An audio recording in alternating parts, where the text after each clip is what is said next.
Three, two, one. All right, we are live. The Hive podcast is back. It's been probably about a year and a month since I've actually done one, and it's only appropriate that I bring in the maniac himself, Jason Peters, to kick it off with me. What's up, everybody? What's going on? Definitely my first time sitting here in front of this microphone. Have you ever spoken to a microphone before? No, maybe like middle school. I was pretty big into drama and stuff like that. No, you weren't. Oh, yeah. All the lead roles. No, you weren't. You're lying to me right Nope. now. Nope. Dead serious. Anytime. All the plays. All the No. middle school. You just blew my mind. Yeah, I stopped like high school doing all that stuff. Wow. Yeah. So you were like the star of the show in Long Branch Middle School. That and then high school, I was the wave, Wow. mascot, all that stuff. Damn. I never, ever in my wildest dreams would have thought you were a drama guy. Yeah, it's fun. That's where all the nerdy chicks were. Okay. All right. Yeah. That's, man, the things we learn every day. Damn.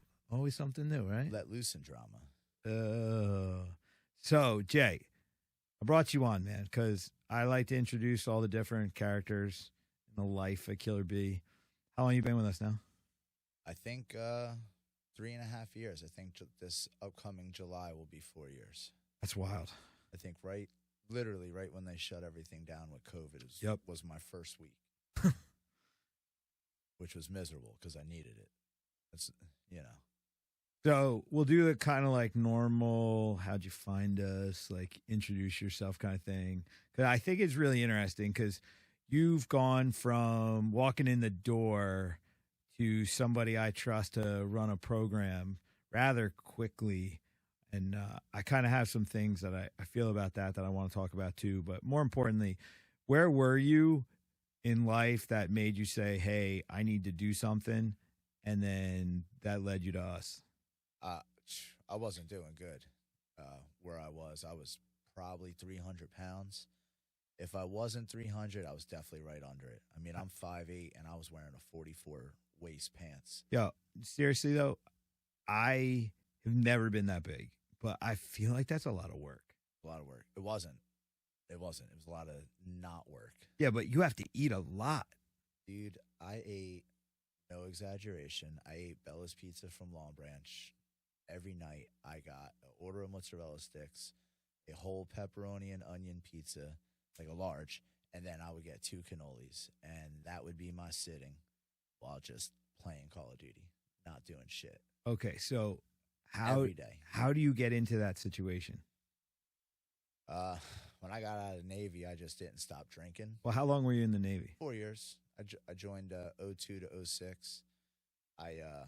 It probably wasn't good, but my first duty station was right down the street.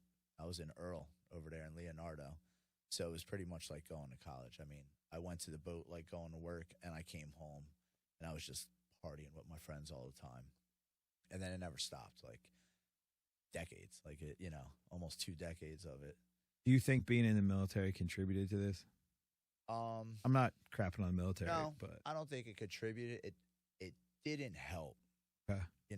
It got to a point where they tried to help me, but I mean, military's ran by children. Was the Navy your identity when you were in it? Were you hardcore Navy? I did until I got screwed over. I got sent to captain's mast that I really shouldn't have got sent for, and that changed my whole perspective on everything. And then I never really bounced back, just being immature and young. As they say in the military, young, dumb, and full of cum. Yep. Just piss and vinegar all the time. So when you left, was it a big transition? No. Yeah. Because I just drank all the time. And you then, drinking before? I had stopped. Yeah, I didn't start drinking until I was 18. I was so hardcore in the skateboard, and I didn't want anything to mess it up. I didn't do any drugs or anything in high school. Everybody thought I did. But You were hardcore in skateboarding. Yeah, pretty hardcore. So what led you to go from skateboarding to the Navy? I broke my shin and my junior year, and my girlfriend at the time lived with me in high school, and she was 100% Sicilian. All she did was cook, and I was in an air cast for about 11 months, so I didn't walk, and all I did was eat pasta and Oreos. So you fell out of love with skateboarding and love with food. Yeah. And then you were fat when you went in the Navy? Yep. And then I lost it all in boot camp, and then put it all back on drinking. And then I got injured, and I wasn't technically allowed to work out while in the military, and I took advantage of that. And it was just drinking. And then I got into a bad spot. I mean, actually, when I got out, I was all right for a little bit. I was number 1 on the list to be a police officer for Long Branch, and I actually turned down Mount Holly. I didn't go that route. And then I actually went the exact opposite route. Went out to California and started growing weed, and then just got lost in that fucking odd ass bubble in California. It's crazy out there. How do you go from wanting to be in the law to being on the other side of it? Because I've had people that are cops tell me that cops and criminals are almost of the same mindset. It's just That's the problem. different sides. It's like the same kind of wiring. I would have been a real good cop, but I probably would have been a real good bad cop too. Yeah. You know? And then I had buddies doing things that they shouldn't have been doing. And, you know, you always stick by your friends. And I probably would have done some dumb shit to help them get along, and it wouldn't have been good for anybody. And then I couldn't really even see myself, like, trying to arrest somebody for something that, like, weed. Yeah. But I also probably would have been back to blue, do the dumb shit, you know, because I'm a team guy. So, like, you know. So you end up in California. And then, but my uncle was also, you know, a police officer that was killed in Long Branch. So, like, I always have that side of, like, back in the police, but then I went a different route in my life. So I couldn't really do that as much as I love security and things being safe and things like that. That wasn't the route for me at that time. And I just got lost. I mean, still, I really don't know what I want to do, but, you know. Well, it's a little different. You go out to California, you're out there, and then how'd you make your way back? Luckily, my mom saved me. I was just out there. I mean, That looked like she called you. I fly called out my there. mom. I was like, I need to get back. Like, it was not right out there. It's fantasy land. I was in Santa Barbara. I lived in the same neighborhood as Oprah. How? I don't know how. There was 10 of us in this house. It had to be like a 1970s porn star house. It was wild. There was a tree growing through the middle of the house. The whole back of the house was glass. What happened to all these overlooking people? Well, I think one is dead. One is a scuba diver, and the others I didn't really know. Okay. They were just there. So you just leave, you come back. Then what do you do when you get back? Nothing. I didn't do anything. I didn't do anything for a while. Just kept getting fat. Yeah, fat, drinking, shit attitude. Luckily, I had friends that really stuck by, you know, and That's Long Branch, though. Long Branch is different. yeah, they always stick by. That's, It's a I tight mean, community. Long Branch is unique. Yeah, it's different over there for sure. I feel like people never leave, and if they do, they always end up coming back. It sucks you back. Yeah. It brings you right back in. And it's the same people forever. And you get caught in the same bullshit because nobody changed. Nobody changes. Everyone's doing the same Time thing. warp. Yeah, it's It's weird. getting smaller and smaller because they're building out so much of it. But you guys all find your streets. Yeah, it's the same. No, but So- it's good to get away. People got to realize that Well, you can guys just see the go. world. Yeah, So you come back, you're fat, and I mean your situation's different. You're married, you have kids now. So but that was you know, that was lucky. That happened when I came back. I had a job. I started dock building. Well, after some landscaping, I started dock building, and that really, I had a boss that like really started. I respected as a man, so like I kind of started to change my views on things, and that really helped me. His So name is Fred. Fred was awesome. there's somebody you respected is doing it different, and so now you have a different perspective and you're looking at life different. Yeah, and it just made me look at things differently. And then I met my wife on Tinder, like literally. I wasn't gonna say that. No, it is what it is. That's our story. I met her on Tinder, and you know, a month later she was pregnant, but you know, we're together 10 years now. Yeah. We went from renting a room out to literally living in a shack. It was a bungalow, like converted garage, to a 2-bedroom apartment to now we own a house, you know. So My wife and I lived above the girls' locker room in one of my locations together for our first year and a half.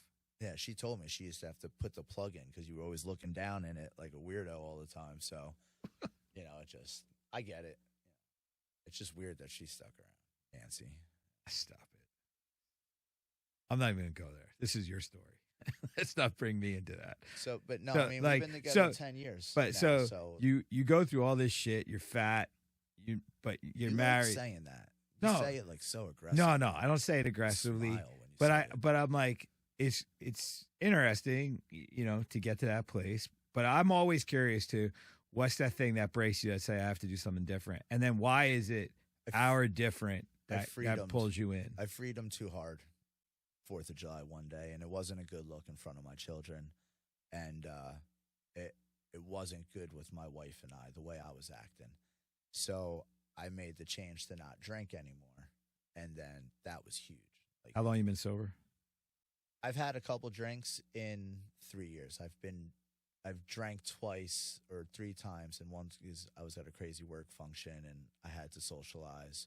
But like, I don't drink. Like, it's not appealing. I don't do it. I don't, So like you said like you had did you have a drink or do you I like drank. drink? No, I drank, but not like belligerently where I can't control myself. Yeah. Like, I stopped, went to bed. It's It was weird. a Some work people function. do have the ability to turn that switch off, and it's not one of the ones where if they have one, they fall off forever. And then there are people that literally like if they even come near it, it ruins them. I could have easily seen it getting out of control. Like, it was 2 days there. But you Like, still it have could that been- control. You're lucky. You're one of the ones that has the ability to stop. I don't like feeling depleted Yeah. unless I put myself there. And Yeah. drinking depletes you, and I didn't do that. So I don't like that feeling. I do not like that feeling at all. So you represent yourself in a way you weren't comfortable. Your wife wasn't comfortable. You said you got to change. So where you get to the point where you're searching for something, what's up? Well, it was right around COVID. Work was getting rough. I felt like, you know, after serving, a lot of my rights were being taken away in a weird time with what COVID was going on, not getting politically. And then I started to go in a downward spiral because I just wasn't doing good. And my childhood best friend, Mike, he trained with you as, I guess it was real back then. Yeah. And he was like, dude, you just got to go see him. And I actually think I ran into you at the mall, and then I saw you at the gym. And you asked me 3 questions specifically.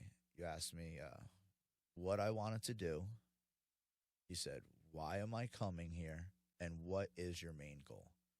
Even though those sound like 3 of the same question, they were 3 No, totally different they're really questions. different. And I came up with some bullshit excuse that like, you know, I got to see what I can change in my life. And you literally said, you need to, it's okay to invest in yourself. And that's like huge. Because then you can look at like, well, I'm allowed to do that. Like, it's totally okay to do that. And it totally benefits everybody around me if I do that. And Absolutely. I did. And I told you I wanted to lose weight because I came through the door about 260. I was already on a weight loss journey. I said I wanted to loosen my hips up because I was so tight. I felt like one of them G.I. Joes that they twisted up with the rubber bands and you never let go. And I said, if possibly, I would like to fight somebody. I was 37 years old, I think, when I walked in the gym door. I don't think I said no. I don't remember what I said. You said you have to work. Yeah, You said it's we have always to that. work. And that's the only answer that I you don't can. care if you're 18, 37, 47. I can't answer the question if you can fight or compete or do anything unless I see you do the work. And it's not like I'm looking for natural ability. It's a consistency, a discipline. You have to show me that you're not going to quit on yourself and get hurt. Yeah. If you have I mean- fight in you, we're good. And that's not like a fuck you fight in you. I'm looking for somebody that doesn't quit easy, somebody that's going to do the job. And there's so many of them in the gym. Yeah. There's so of many. course. A lot of them don't see it, but there's so No. many in there. Yeah. We were just talking about that tonight when I circle everybody up. So I know your background. I know you struggled through a lot of stuff, and that's where I kind of got to tonight. Is there's this pattern that I keep seeing. Like we have a lot of levels. You have guys that have been doing this a while, guys that are brand new, and everything in between. And it doesn't matter what level people are at. The one problem we run into is that their previous programming, it impacts their ability to achieve things. So because you were circled with people at some point in your life that told you something, doesn't mean you have to carry that circle with you forever. Like people, they imprint themselves on us in a lot of ways, and they say stuff that we take to heart or get stuck in our head. And then when things get tough, oh yeah, that guy that said I suck, he was right. Oh, it's never going to get better. And you forget that you've got this new group of people around you that have accepted you, that believe in you, that train with you because of that. And they're looking up to you as a leader and somebody that can, show others the way and achieve whatever you want. And you got to remember that in the hard times. You got to let go of that previous experience because, okay, so who you were 10 years ago is not who you are today. No, Who you were 3 years ago is not who you are today. Yeah. I mean, you and I, even as guys that have a, working relationship, who you were when you walked through the door to who you are in the gym now, that's evolved into a whole different thing. So, we all have to understand where we are.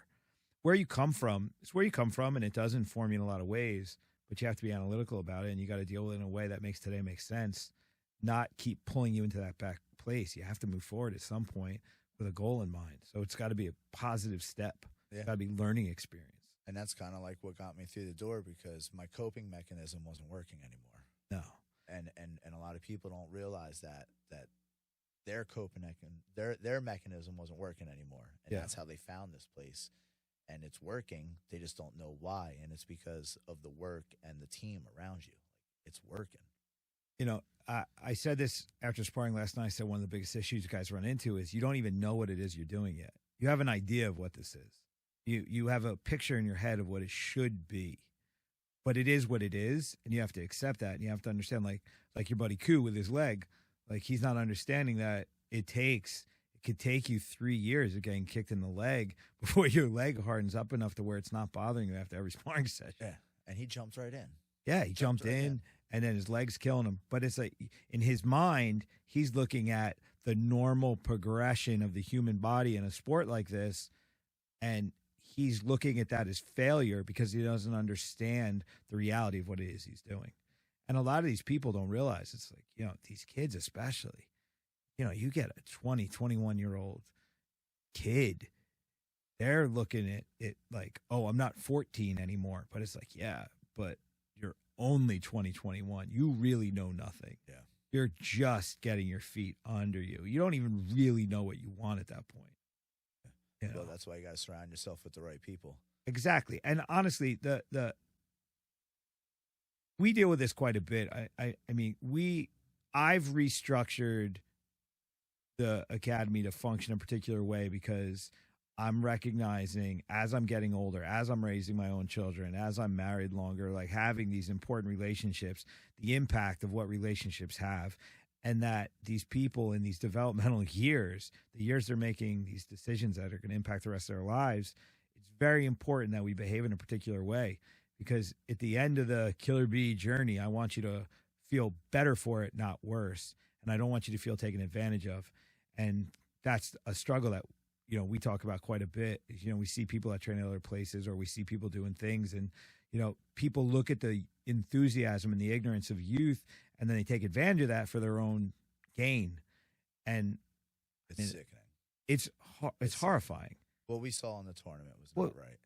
Yeah, like that's not right. What we saw. The tournament we're talking about is WK. So we went to WKs this summer. And one of the unifying factors with the group we've got now was WKAs. We trained all summer for an event. It was a big Muay Thai and kickboxing tournament in Delaware. They hold it every year. It's a very big thing. It was an outstanding tournament. It was great. They did great. It was great. The show was good. The show was good. Our athletes showed up prepared, and everybody did their thing.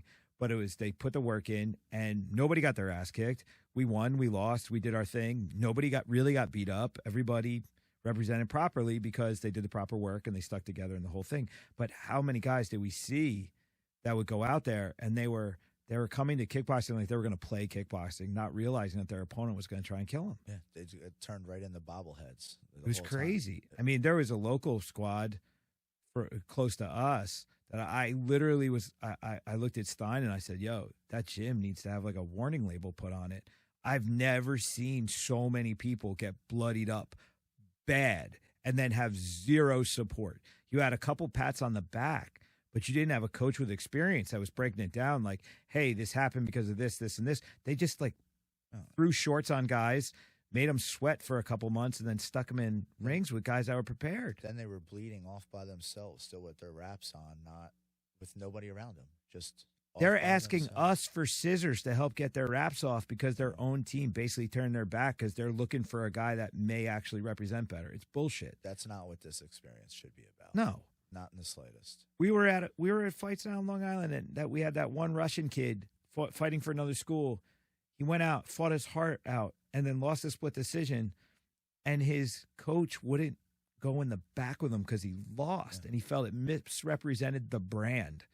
And I had to cut that kid's wraps off. Yeah.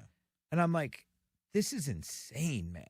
The level of selfish behavior of some of these people. Now this kid fighting on Saturday, and he's depleted himself 3 days of food and water because he's got no one giving him the right guidance. Like, that's not. So we had a guy come through the gym. He came in for sparring. Super nice guy. He's got some, has potential, but has no help. It blows my mind. Starving himself, trying to cut like 4 pounds. He's basically a week out, no food, no water, trying to starve himself, and expects to have same-day weigh-ins and then feel okay in a couple hours? That's not the right support group. No. Well, it's not. You know what it is? It's not even the right support group. Forget about that even. It's having a lot of people are being trained by people that don't have experience actually doing the sport. They have not brought people up or even themselves to levels that they can share. And as a coach, you have to be somebody that has experience to give somebody. In 3 years, so 3 years, people go, that's not a lot of time, whatever. But you have been fully committed. You've embraced the process. You ask a lot of questions. You pay attention to things going on. But more importantly, the reason I've embraced you with the gym is that you came in looking for yourself, but then you found the group, and you're empathetic to the needs of the people there. Not sympathetic, you're empathetic, and you stay the course, and you never lose sight of the fact that we're here to make these other people better, and that's what makes us better. And that's what gives us a chance. I got to where I am right now only because of the gym. I changed careers through the pandemic, like switched scary. No real interviews, did it through a FaceTime in my daughter's bedroom, no handshakes, left. And that was because I was able to do what we do in the group and apply it outside of the doors. Just because we're fighting in the gym doesn't mean we're not doing life lessons and teaching proper life habits. And I had to apply that outside in different aspects, which I'm still learning how to do, and it's working. And that's because people in the gym have done it. But we're talking about trigger pulling. That's like my analogy is, we can't sit around and consume content and talk. We have to pull the trigger and execute. We have to do. Apply it. And that's our thing we're not fans only.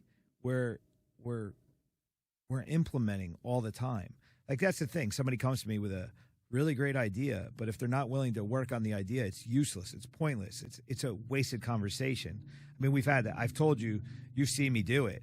Guys will come to me and they'll be like, hey, what should I do? I tell you what to do. And then if you ignore my advice, I just don't give you advice anymore because conversations are useless. It's all about, let's do this work together. If you're not willing to do the work together, I'm not even going to talk to you anymore. Like, I'm not wasting my words. It's not needed. There's too many people. There's too many people that we have that are depending upon us to get ready for things, to do things, and not just fighting, but like in general, people that are acting upon the things. When someone comes to me and asks for advice and I give it to them, they take action and it works for them. And now we're starting to work together to continually achieve things. I'm not stopping that, but I'm not begging anyone to listen. That's just not happening. it's just too much. Yeah. No, And I agree. that's an age thing. As I'm getting older, I'm realizing I have to make those calls. When I was younger, I mean, I tried to literally save everyone that walked through the door, but at some point, someone has to participate in the process. You can't save who doesn't want to be saved. And there's a lot of people around the gym that want your help. They want the advice. They want the words, the guidance, the push, Yeah. and it's happening. The good thing now too is the group is very self-sustaining now. The goal always was to get it to where it was not.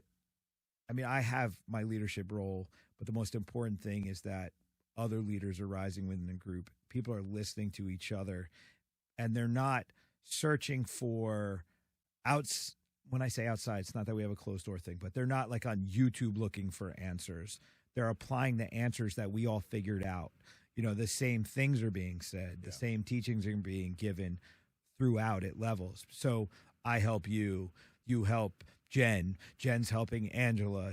Angela's going to help the next person. It all passes down. No, I've seen a huge change in the 3 years of being there. It wasn't like that when I first started. And that it was a whole bunch of. It was just me. I'm over here. I'll do my thing over here. But now it's I readily admit the mistake that I made at that particular juncture was that I had too many individual relationships with talented individuals. Instead of creating a squad of talent, I created relationships with talent. They all trained in the gym, but they weren't really training together, and the community didn't matter to them. It was their personal goals. And I got wrapped up a bit because it was big goals. It was big shows. It was big things. I mean, since 2017, we've had 8 pros that have been on the squad. Every single one of them went to Contender Series, Bellator, UFC, Glory Kickboxing. Every pro we work with went to the big time. And that was a wild ride. And that ride, I don't think it derailed me, but I think I compromised at times to maintain the individuals because of the levels that they were at. And I don't think it was to anybody's benefit long term.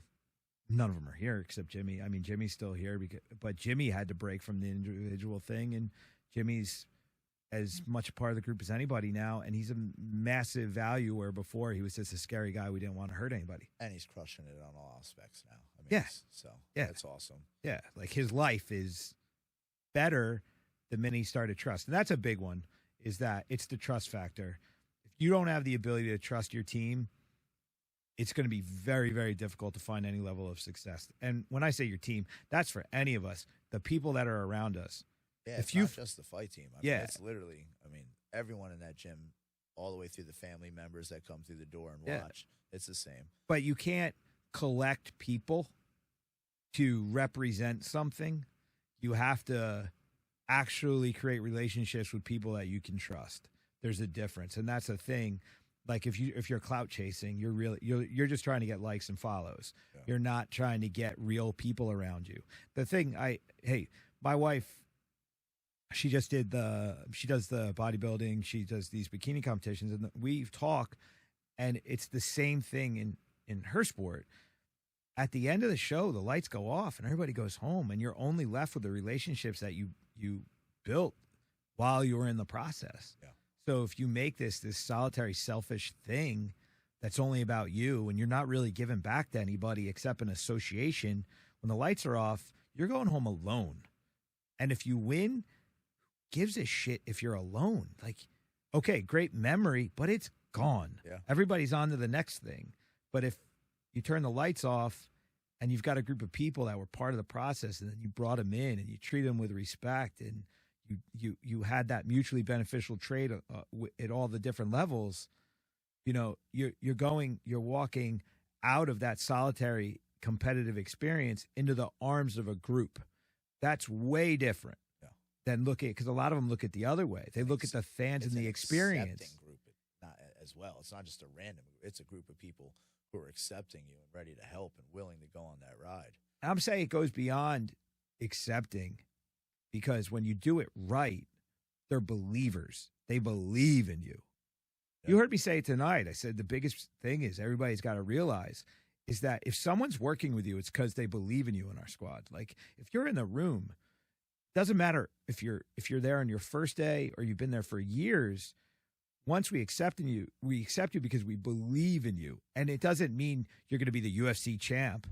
We believe in you as having a value for our community. Yeah, absolutely. And that's like when you don't believe in yourself and you don't believe in your value, you got to recognize the people that are paying attention to you. I had, I made the point, somebody was talking about, the lack of confidence in the situation. And I was like, yo, I let you teach my kids. Recognize that. My kids are the most important thing in the world to me, and I let you teach them. Like that means I accept you.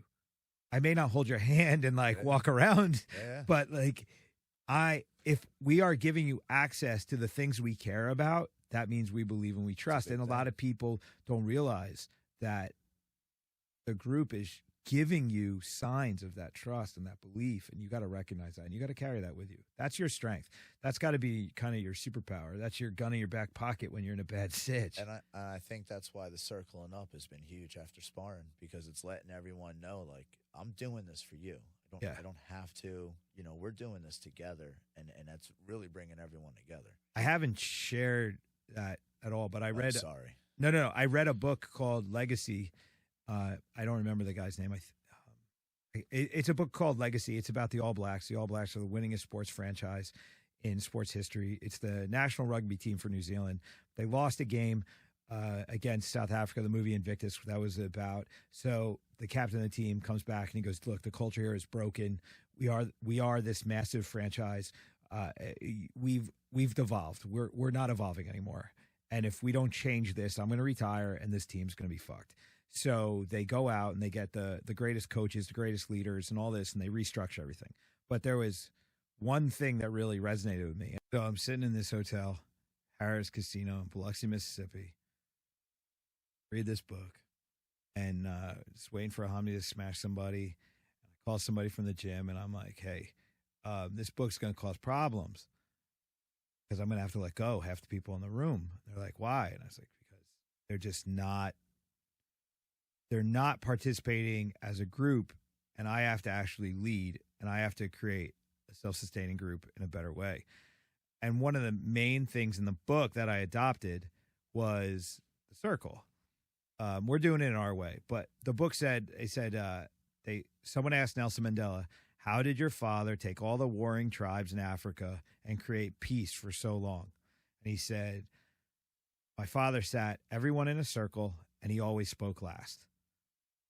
And it just hit me. And I was like, that's interesting. And that's when I started to circle everybody up after sparring. And it was awkward and it was weird in the beginning. Yeah.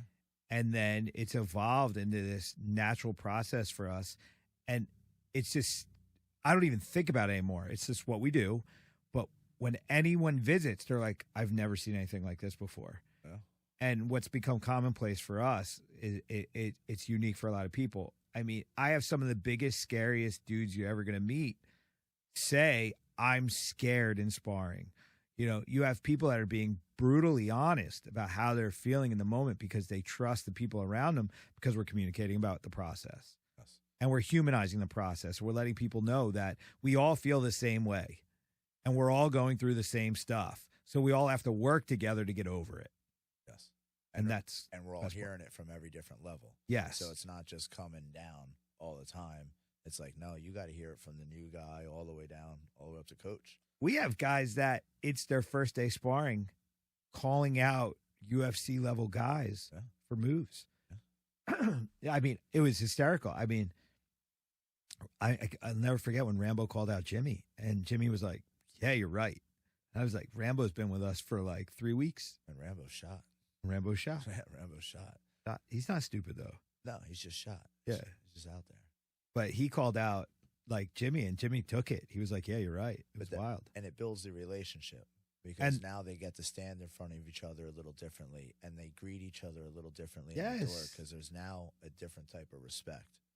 There's a common humanity amongst us all. And that's the thing. I've always complained about martial arts is that they try and strip away a lot of our human aspects, and they don't let you be you. They make you be what they want you to be. And I don't think that's right. And that's why I got rid of belts and a lot of stuff, was because they create a hierarchy. But when done right, okay, it works. When I was overseas, and when I'm in Sato headquarters in Osaka, they had a system that worked, but it was also a population of people that understand the methodology. Then you take too many people that watch Kung Fu theater in the United States, and then you give them belts and you create these fake mystical things around them. Even the bullshit about how, a white belt turns into a black belt because it gets dirty over time and the colors represent getting grass and mud. And I've heard every weird story possible. I'm like, no. An educator in Japan created a belt system because he wanted to have a system that mimicked middle school, high school, and college. That was it.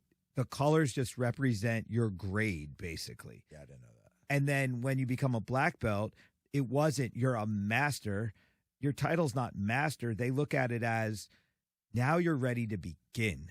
If you graduate high school in Japan and you don't have a black belt in judo, karate, or kendo, that's like not playing basketball, baseball, or football in the United States.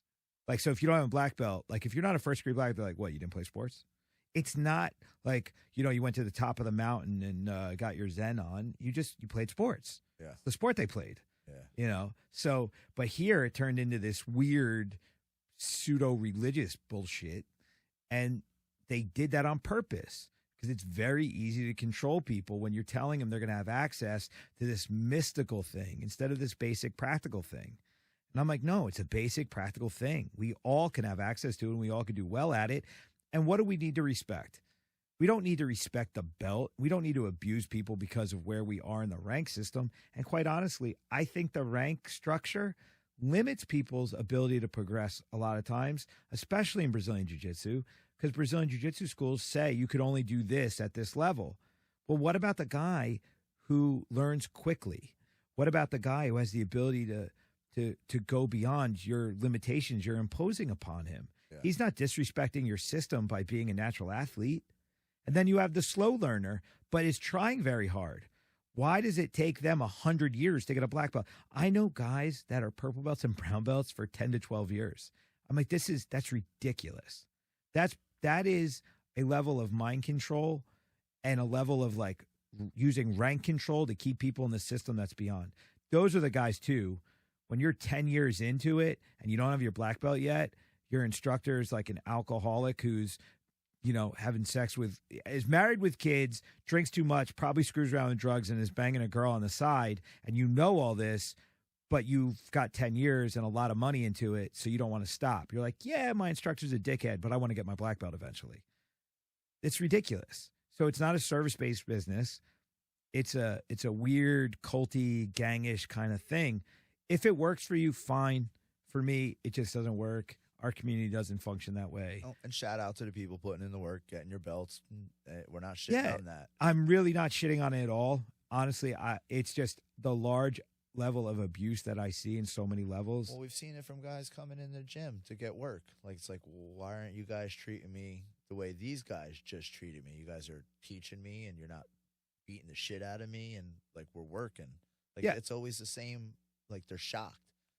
They have like PTSD from the nonsense they got to go through. Like, how many guys do we have that? Oh, I got beat up and this and that. And it wasn't even like I was sparring hard. It was like, no, they called me a pussy and kicked my ass, and they said if you don't come back, you're not worthy of our instruction. It's ridiculous. Yeah, it's ridiculous. I've never understood the idea where your training trumps your life. Like, everybody has to go to school, go to work, and train tomorrow.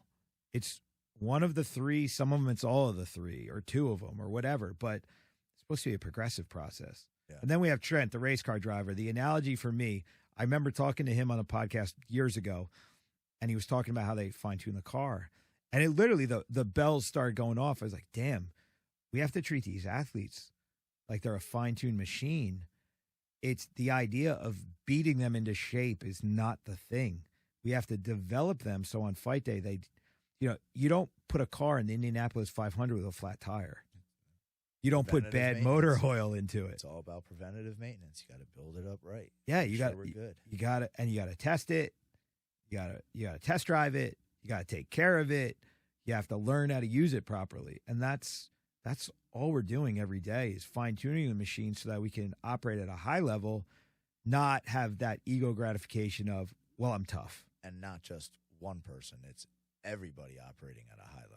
Yes. We're not just focused in, like you said, we mentioned Jimmy or Hamdi. Like, you talk to everybody that walks through the door. Everybody gets your training. Like, you are not singled out anybody. I mean, you literally get involved. Everybody's diet, everybody's routine. Like, so they're coming, getting your training. No one's off to the side, I guess. It's my gym and it's my academy. It's all of our academies, but it matters to me. It matters that everybody walks out of there with a good experience. I just feel as a business owner, if I'm going to take your money, I have to provide something. And if you walk through the door and I tell you I care, I have to care. Yeah, absolutely. It's just the way it goes. It's a service-based business. This is not you service me. This is you come, you invest, and then I have to give you back what we agreed was going to be achieved here. And as long as we maintain that, everything's fine. And then the other side of it is when you decide that it's not something you want to pursue anymore, or you want to go and achieve the same goals using something else instead of us, okay, cool, go. It's fine. We're okay with you going and go live your what life, you man. Need elsewhere if this isn't it. Yeah, that's okay. I will always sleep well at night knowing that you're always in pursuit of your stuff. And quite honestly, if you have the courage to come in and say, hey, I really appreciate what we've done here, but I feel I need to go do something else, I always respect that. I've never treated anyone poorly for that. Growth is okay. Absolutely. You're allowed to do what you feel you need to do for your growth. Sometimes you got to walk out into the wilderness to go find something. Yeah. Sometimes you got to leave. Sometimes you got to go do stuff. Yeah. Doesn't mean you can't come back. And if you do come back, please bring back what you found. Absolutely. You know what I mean? There's no there's no weird shit. There's not hating. I don't know how to say it. Like, the only no time weird stigma, look, like come get the work and then I'm not going to roll say out, that there's not weirdness at times. There are people that have asked quite a bit of me and the gym, and then they turn around and they kind of abandon it for something else without explanation. That always creates a little bit of weirdness. I don't have weirdness as long as there's communication, but the ones that choose to falsely communicate or, go against what we built them to be, that gets hard at times. Yeah. That's more of the fighters than anything. The overall membership is pretty committed to what we do, but the fight side of it gets weird. I use this analogy for fighters. They're like, somebody's going to get mad at me about this, but who gives a shit? Fighters are like an older woman that hasn't had kids yet and doesn't have a husband, but she wants to have kids and she wants stability, but she hears the clock ticking. So fighters look at their career like, oh, if I don't have that pro debut, if I don't have the right wins, if I don't have that title, like I'm never going to have the baby. You might not, but it's because of how your life just is. Yeah. Like it's progressed that way. It doesn't mean like if it's not happening fast enough, it doesn't mean you have to go run and go find another, also another dad. Wrong. Doesn't mean it's wrong. There are sometimes it's just, you've pushed your limits or you're starting to hear that clock ticking and you're not doing the same work that got you kind of going. And the voices around you are starting to make an impact, Again, to me, that goes back to support system. You got to surround yourself with the right people, no matter what it is, whether it be the gym, the home, wherever it is. It's that support system. And you got to have that. If you don't have something to lean on or somebody to at least talk to in the proper way, not someone that's always just going to be your yes man and push you and like, oh, okay. No, you need someone to be like, you're fucking up right now.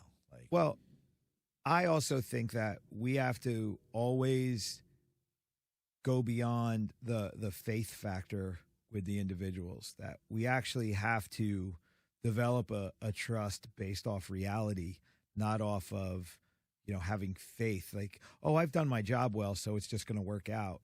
Because that's like I've taken the stance of, well, how can they turn on me? I've done so much, and then it happens, and it's like, oh, I wasn't paying attention right. Like I got distracted by my own level of work, I guess, or my commitment I thought was enough, and then you're overlooking the individual issues that are going on. So we really do have to address these people as individuals. We have to recognize, the strengths, the weaknesses, the experiences, who's really buying in, who's just blowing smoke up our asses. You see it now. We have people that we see that we're like, okay, you pretend you're all in, but you're really not. You're really on your own trip. And, we deal with it. We're trying to work through it. If it works out, it works out. If it doesn't, it doesn't. But we are communicating honestly as leadership what's going on there. There's I don't see surprises right now. No, I think everything's out in the open. I think everyone's been weeding themselves out that don't need to be here. And yeah. And the ones that are gone too, the guys that have left, they've all shown their truth, and their truth does not line up with our mission. And that's on them. I mean, they couldn't survive. It's not on us. It's the inability to stay the course with what the mission was. Our mission's changed. Yeah. Is what it is. And it's all right. It is all right. It's okay. It's completely fine. No, I think the team right now, I think the guys and girls that we have active right now, they're tight. Yes. They're tight. Yes. I mean, even the kids. Our kids are tight. Yeah.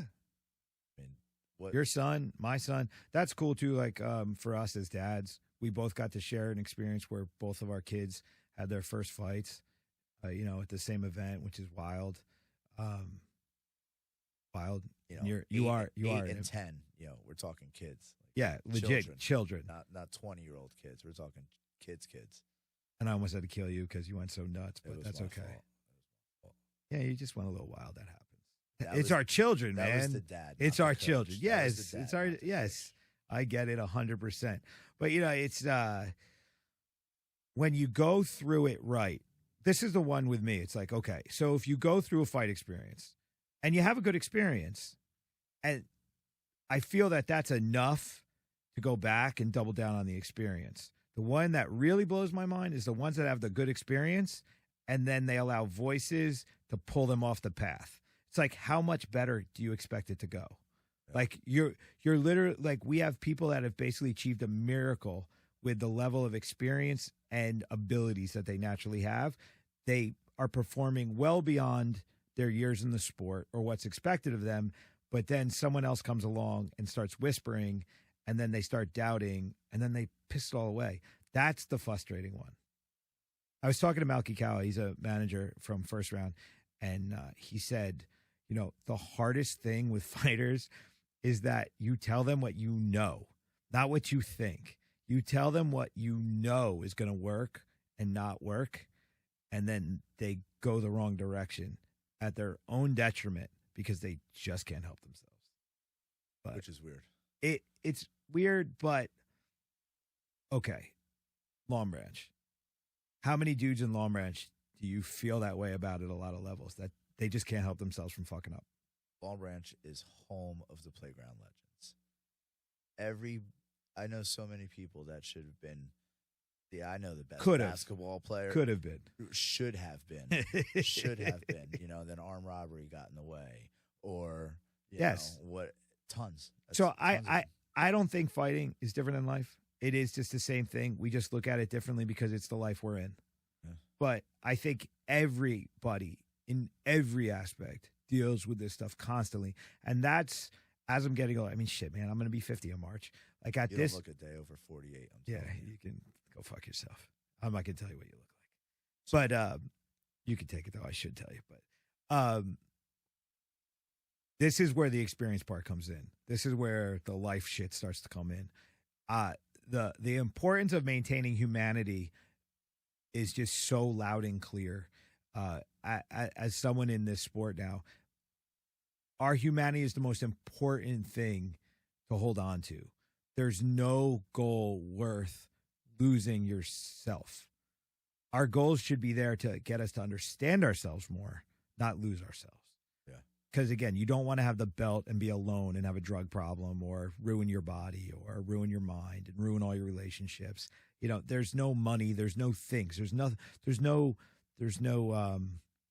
things we can collect that are going to replace the hole that we put in ourselves when we go against our own humanity, our fiber. It's like Tyson throwing his belts. They mean nothing. They don't mean anything You know, because he wasn't doing the right thing. The thing about Tyson, which I love the most, is Tyson's probably the greatest redemption story in all of boxing, and we don't really talk about it because it's much more fun to talk about what a wild man he was, but we got to talk about the fact that he lost children, got married, had kids, lost kids, had kids die on him. Yeah. And then found yoga and, you know, started giving back. I mean, he's helping Francis Ngannou, not because he wants to be on camera, because he likes the guy and he wants to help him. Yeah. It's cool. But he went on that tour. He did like a spoken word tour, and he used that as like a cathartic relief to share with everybody how insane his life really was, how hard his upbringing was, how Customato kind of like, not Customato, that's it. I don't remember. But whoever trained him up in the Catskills, whatever, kind of made him an animal. And then they unleashed him in the pro sport, and then management ruined him, and girls and money and drugs and all these crazy things. Like, it's nuts, but like he basically gave up his humanity because he got pulled into this thing, and being the champ of the world was like just so important. Lost himself, and then he lost the title, and then he found himself. I think it's a story worth telling. It's a life worth living, and you know, I said to Christian yesterday actually, because he always judges himself, and I was like, look, man, it doesn't matter whoever's done what. You know, it doesn't take the same path to the top of the mountain for all of us. And quite honestly, most of us aren't even on the same mountain. Like, who cares? Yeah. Like, just keep climbing, man. Just keep climbing. Just do your thing. Just do your thing. And I think with you, you know, we talk a lot about not necessarily structurally how to apply things out, but it's the attitude in which we want to maintain no matter what it is we're doing. It doesn't matter if it's, you know, being a parent, being a husband, you know, how we do our jobs. It's just a certain attitude which we want to bring to it. There's a mentality we want to bring to it. And, you know, it's that always striving to be better all the time. It's this Kaizen embracing. And the cool part for us is like, you know, I've made a lot of progress. You've made a lot of progress. Other people have made a lot of progress. But we're making this progress because we're challenging each other. Yeah. And we're doing it together. Yeah, that's the most important part. Doing it. It doesn't matter if I can do 10 and you can do 12. We're just going to do them together until we keep going. Yeah, like, and if you do 12, it motivates me to get beyond my 10. Exactly. Like, I got to work. It's all, I got to work. It's not like, it's not hostile. It's not ego driven. It just is. Yeah, I don't care that you can do 4. I just want to see 5 next time. When I retired from fighting, the thing that died in me a lot was this need to, it was hard for somebody to be better than me. It was just hard. And now, as I'm aging and, you know, my knees are shot, my back is busted and whatever, like, now I'm a coach. Now I want everyone to be better than I ever was. I want everyone to be able to do things that I did and then some. That's the dad thing too. Like, I do not want my son to be like me. I want him to be so much better than me. Yeah, but you know what though? And that goes into the coaching. But I gotta say, man, I have a lot of experience with shitty parents. I'm not calling out my parents. I'm saying I've been around a lot of shitty parents in general that really struggle with their kids being better than them. No, I want my kid to be so much better. But that's, you and I have that common characteristic with us. But I know so many dads and moms that are they say they want their kid to be better, but you see the jealousy. You see the struggle. I know you don't know how. I don't know how either, because it's just not in me to be that way. Like, if my kid's better than me, I'm like, thank God. Like with Odin and Bolin, like, I'm at the point I don't think I can teach him anymore. You know, I'm Amy and I are ready to go to the next step to get that high level coaching, because I have nothing more to offer him, and I want him to be so much better than where he is now. But that humility as a person and a parent, and then that desire for your kid to be better, like, to me, that's the only thing that pushes the ball forward. Yeah. You know, like we have to evolve, and these kids are just so important. A lot of people look at kids classes as just a moneymaker, and like the kids are going to be in and out. I'm like, no. These kids are getting the foundation skills they need to be whatever they want. The kids class has probably been the most inspirational thing for me being there. For me, like watching like the growth of the kids. Yo, Like gusto, okay, the strength and the growth in gusto, yeah. that has been incredible. I mean, And literally, that took us going to his mom and saying, "Hey, let him be a kid, let him struggle. Don't talk to him about this outside of here. Let him do this." yeah. I mean, and he loves it. He comes through this door. He's strong. You All know. right. Look, the biggest of them all for me right now, the big moment in kids class is Arturo, The bull. the bull. When the bull, I knew that kid. So he competed at WKs, and he went against a kid that we saw on social and was like, oh, this kid's good. Multiple fights already. Had a lot of fights, was good. He was big, he was strong, he was good.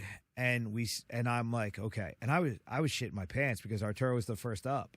And I was like, oh boy, can our kids hang with other kids? Because that was the first time I put kids in kickboxing. I was like, fuck, I hope these kids are going to be okay. I hope I did my job. I really hope these kids are good. And it wasn't even like, I didn't give a fuck about winning. I was like, I want these kids to walk out here and feel okay about themselves. And Arturo, I could tell he was on the verge of tears.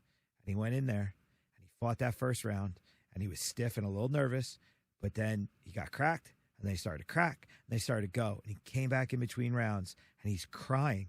I'm like, the whole and I'm fight. like, are you okay? And he's just like, I'm fine. And then he went out and he just smashed and bashed his way through, came back and he was crying again. And then I'm like, holy shit. Then he learned clinch And knees out then, of nowhere. yeah. But then when that fight was over, that kid was smiling ear to ear. That's a kid who never said hi to me. That kid never talked to me, never high-fived me, nothing. He came out of there. He gave me a hug, asked his mom to take a picture, and motor-mouthed his way through the rest of that weekend. He makes jokes that my white ass can't handle hot sauce. Yeah. I was sweating. He loves it. But he had to go through something where it all made sense. It was great. He literally And he's cried the 8. whole fight. And he's 8. He cried the whole fight. But Pushed that through it. kid And then learned stood how to by overcome team. his fears. And then stood by his team after being the first one in that 90-degree heat. Yes. Outside. Yes. He stood there, rooted his team on, never left their side. Nope. It was great. And then Brian. My son came out of there crying hysterically, and I'm like, are you hurt? Hands up. And he looked at me and I did it. no, he goes, Dad, I fucking did it. Yep. I was like, don't tell your mom that. But he was like, He was screaming it. he just, my son's small, He was in a war. but my son's small. And all he hears all day long at school is, you're small, you're skinny, you're white. They call him like scarecrow and skeleton and all this shit. And he's like, I'll take you all down, backpack all of you and choke you out. I'll kick you in the leg, whatever. In his mind, he's saying that. But all those words to little kids, they pile up. And then you give him an opportunity to find out he's not anything these other shitheads are saying. And that's why he was so happy. He did work. He was in a war. Yes. He was in a war. They fought for 3 rounds. And They but fought. it was just that thing. And I mean, your son, the same thing. Like your son, your son struggles with being pushed, and he got pushed, and he survived, and he came out of that, and it's like, okay, we've now started sowing the seeds for these kids to be able to push. I'm gonna gloat. My son took home a medal. He did. His son took second place in nationals. That was awesome. You're the only one who took. He's the only kid. He's the only person on the whole team that took a medal. We talk about this like everybody won because they did. It was everybody. Because won. they did. Everybody won. I mean, Everybody won. Jen's fight was crazy. Spencer out of control. Like that was a huge win. Yes. Huge win. Even though he caught the loss, that was a huge win for But him. no one, look, we had wins, we had losses, but there's so many times in my career that we've had fights that we've lost that I've looked at as wins because of what they meant. I mean, I put you on the banner in the gym after your fight, not because you won or lost, but because you did lose. But in that experience, training for that, being with you through that. I accepted that fight at 210 and fought at 165. So going through all that, showing up on fight day with you, getting in the corner and yelling at you and having you fight, like that experience, you fought your ass off. Winning to me is just making sure you leave it all on the table. Yeah. No, I fought in a way I didn't regret. Yes. Like you like to say. Yes. And that was crazy. Like WK's with Jalen when so his first fight was a mess. And then I said to him when he was sitting in the car, I said, the first fight was all about doing something you could live with. Now you got to go win. Now you got to go fight to win a fucking title. You said you got to fight in a way you won't regret when you go to bed. Yeah. That's what you said. Yeah. And he fucking did. Yeah. And then got robbed. Yeah. Listen, man. All of our choices are things that we have to live with. And I just want to do this in a way that we get strong enough that we can make our own choices and we're not susceptible to manipulation and that we go after the things that we want to go after. I mean, when my story is fully told, I think it's just a long history of me saying fucking up by doing shit other people wanted me to do and ultimately falling back into the things that I know I'm supposed to be doing. And I don't fuck up as much because of experience and time in this life.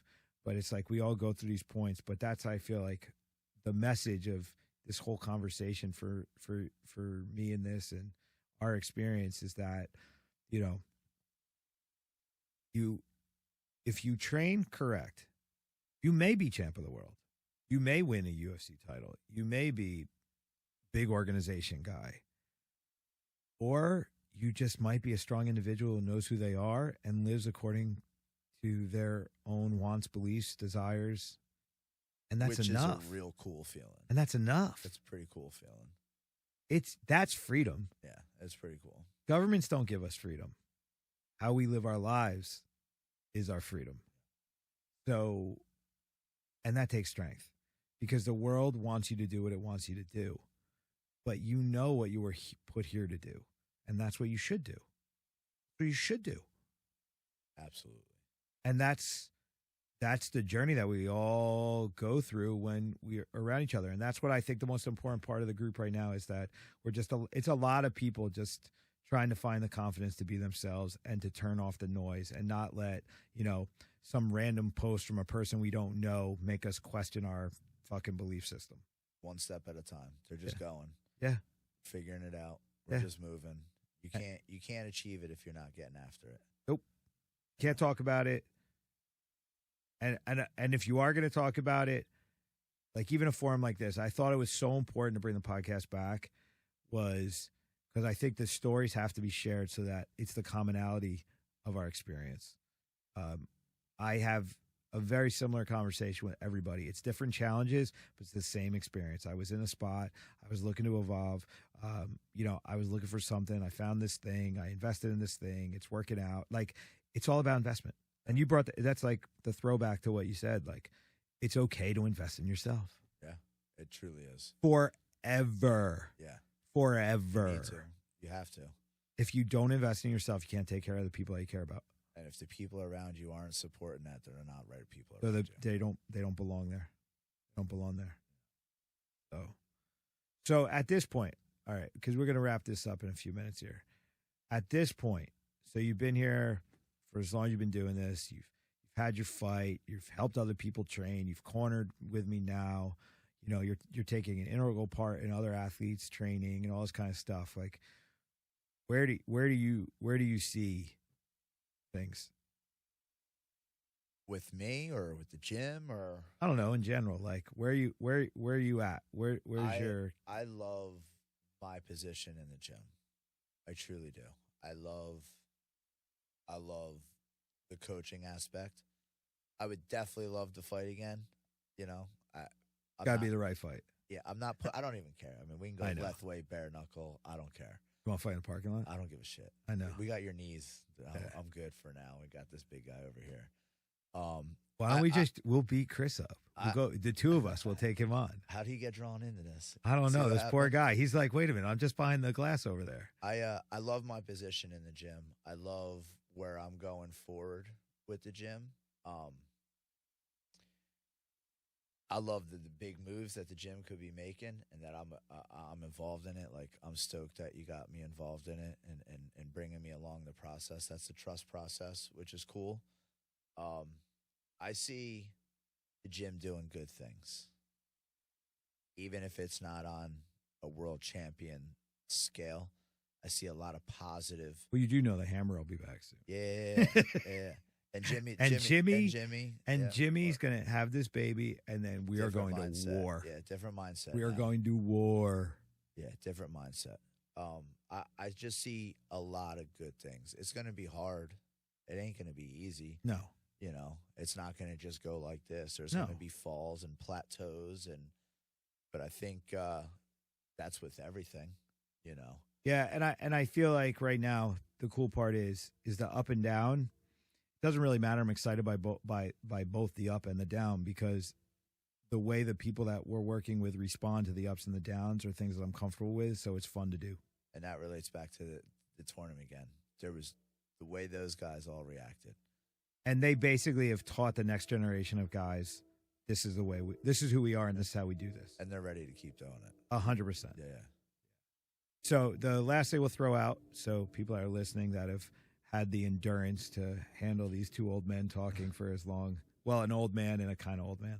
But so we've signed the letter of intent on moving the gym to more than double the space, a couple blocks away, frontage, so we have visibility, a lot more training space, locker rooms with showers, probably put a sauna and cold plunge in there too. That's a whole nother conversation. But like really giving us the facility that allows us to expand the community to a level that it should be. Because I really do feel that our community needs to expand, because I think the more people we bring into it, the more good we can do in this freaking world we live in. And I think that's really important. People need to get in shape. They need to get their mind right. They need to interact with people. And that's the opportunity we provide. And then giving the athletes a real room that they can groom themselves for bigger things. And we can take the guys that are doing bigger things and give them a space that's worthy of their efforts. Yeah. That's it. And just taking this to the level that it belongs. And then we're going to launch the Killer Bee Combat Sports Association in January, February, so that we can allow other academies that would like to be involved with the philosophy and develop the community like we have to work with us, and then having an online resource for people to train the Killer Bee way. Because, you know, at this point, it's the 25 years of doing this, and I've done it right and wrong in every which way. But I think I've put together enough of a package to create enough value to put something out there.